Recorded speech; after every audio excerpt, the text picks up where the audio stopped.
Salut, c'est Benjamin. Aujourd'hui, je voudrais vous parler de quelque chose d'un peu différent de ce que je fais d'habitude, parce que j'ai l'habitude de vous parler beaucoup de dessin, de création, de peinture, de croquis, d'histoire d'une manière générale. Mais aujourd'hui, je voudrais vous parler un petit peu d'écriture et surtout d'une habitude d'écriture que j'essaie de mettre en place pour différentes raisons. Parce que déjà, l'écriture, j'ai beaucoup de mal, enfin, c'est pas que j'ai beaucoup de mal, mais c'est que je le fais assez peu. Je me mets pas forcément devant un ordinateur ou devant une feuille de papier pour écrire des choses, même que ce soit mes réflexions, etc. C'est pour ça que mon blog me sert plus de support pour mettre des liens, etc.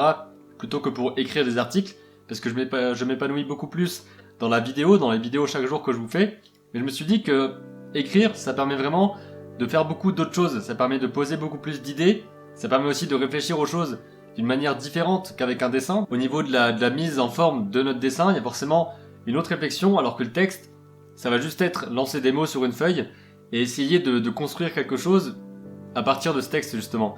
Et c'est une façon très différente de concevoir les choses, de concevoir nos histoires et d'imaginer un petit peu les différentes choses, de poser nos réflexions. Et je me suis dit que ça pourrait être cool de vraiment me mettre à l'écriture, écrire peut-être une page tous les jours, une page de réflexion comme ça. Donc j'ai commencé j'ai commencé mardi et ça fait maintenant 3 jours que je suis en train de le faire. Donc là je vais faire la 3e session juste après vous avoir introduit un petit peu ce que je voulais dire. Et donc par rapport à ça, ce sont pas forcément des histoires que je raconte dans le sens histoire avec des personnages, avec une intrigue, etc. En tout cas, ça pourra le devenir. Mais pour l'instant, c'est plus une réflexion sur le moment, juste me poser et écrire ce qui vient par rapport à soit ce qui s'est passé dans ma journée, soit des choses auxquelles je réfléchis parfois, soit écrire simplement ce qui vient et voir ce que ça pourrait donner, si ça peut m'évoquer des choses, si ça peut me donner des idées.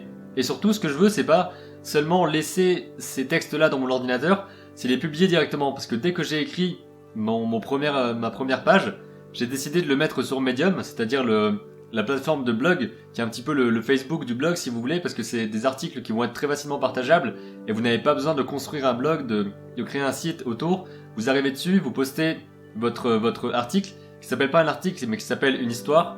Donc ça porte vraiment le message, c'est vraiment avec cette plateforme-là, on est censé raconter des choses à ceux qui vont nous lire. Donc j'ai décidé, à chaque fois que j'allais écrire ces différentes pages, de les mettre en tant qu'article sur Medium, pour permettre à vous de lire, de me donner vos avis, et aussi pour me permettre de me libérer de ça finalement, d'écrire ces choses-là, et ensuite de les diffuser directement. Pour certaines choses, évidemment, si je commence à écrire une histoire plus complète, avec des personnages, etc., je vais pas forcément la poster sur Medium, mais là c'est juste pour un petit peu mettre en place cette habitude d'écrire, de partager, et de pas trop chercher à savoir comment ça va être impactant ou pas impactant pour ceux qui vont le lire. C'est juste mettre ça en ligne, le partager, et permettre aux gens qui le veulent, ceux qui le découvrent, ou à vous, puisque je vais mettre les liens dans la description pour que vous alliez le découvrir. J'ai pas fait beaucoup de pub par rapport à ça, c'est pour ça que je fais aussi cette vidéo pour en parler, et pour que ceux que ça intéresse puissent aller lire, et me donner un petit peu leurs commentaires par rapport à ça, aussi par rapport à la démarche en elle-même. Donc, ce sont des choses que j'ai envie de tester, et j'ai pas envie de simplement laisser ça dans mon ordi, alors je le partage directement, et me permettre d'avoir des réflexions différentes, d'avoir un petit peu une manière de réagir différente, parce que je me mets aussi à lire plus qu'avant. Je lis vraiment tous les jours maintenant, et ce qui me permet de voir un petit peu les choses d'une manière différente, et peut-être avec l'écriture ça va me permettre d'avoir une nouvelle facette dans ma créativité, donc la créativité au niveau lecture, au niveau dessin, au niveau film, et tout ça va se compléter je pense pour former quelque chose de beaucoup plus complexe qui va me permettre de mieux exprimer mes idées. Donc voilà, c'était ce que je voulais vous partager aujourd'hui. N'hésitez pas à aller lire les premiers articles que j'ai mis, à me dire un petit peu votre avis. C'est assez particulier parce que je filtre pas en fait, je me pose, j'écris et je publie directement, je planifie directement pour que ça sorte le lendemain matin sur Medium. Donc n'hésitez pas à me donner votre avis là-dessus. Est-ce que vous avez l'habitude d'écrire? Qu'est-ce que vous pensez de l'écriture? Est-ce que vous avez envie de vous y mettre? Pourquoi pas? Donc dites-moi tout ça dans les commentaires. J'ai hâte d'avoir votre avis par rapport à ça parce que c'est différent de ce que je vous montre d'habitude.